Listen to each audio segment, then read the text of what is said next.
Chairman Lyari town بارش کے ساتھ ہی شاہراہ پار آ گئے۔ میونسپل کمشنر پردہ کر رہے ہیں؟ نہیں، پردہ نہیں کر رہے بھائی، چھاتا پہنے ہوئے ہیں، وہ برساتی پہنے ہوئے ہیں، اور ان کے ہمراہ باقاعدہ میونسپل کمشنر لیاری ٹاؤن عماد انڈی خان پہنچ جاتے ہیں شاہراہوں پر، تاکہ بارش کے پانی کی نکاسی کو ہر حال میں یقینی بنایا جائے۔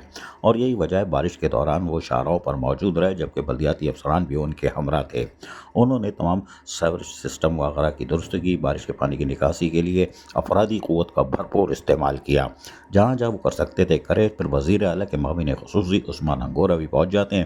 جہاں رات گئے تک جو بارش ہوئی تھی اس میں وہ کاموں کا معائنہ کرتے ہیں، جہاں یقیناً قانون نافذ کرنے والے ادارے یعنی پولیس وغیرہ بھی پہنچ جاتے ہیں، اور وہ بھی ریلیف دینے کے کاموں میں موجود ہوتے ہیں، کیونکہ ٹریفک کی روانی کو بہتر بنانا ہوتا ہے۔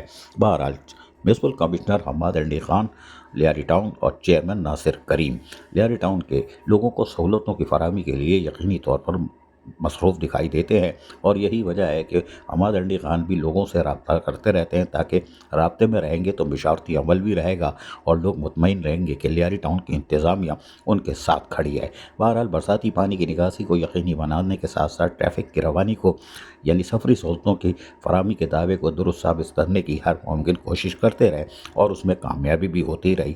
کچھ دیر بیٹھ کے کچھ کھانے پینے یعنی چپس کھانے کے لیے فرینچ فرائز، جی ہاں، یہ جو آڑ میں لگے ہوئے تھے، لیکن بہرحال یہ تو جب کام کرتا ہے آدمی تو بھوک بھی لگتی ہے۔ خیر، کھاؤ پیو موج کرو۔ بلدیاتی افسران بھی خوش تھے کہ بارش میں پکوڑے کا مزہ ہی کچھ اور ہے، لیکن عثمان انگورہ وزیر اعلیٰ کے معاون خصوصی خود فیلڈ میں موجود تھے۔ یہ بھی اچھی خبر ہے، تاکہ وہ لوگوں کے درمیان رہتے ہیں، تاکہ لوگوں کو ریلیف مل سکے۔ عزیز عارف، KBS بلدیاتی نیوز، کراچی۔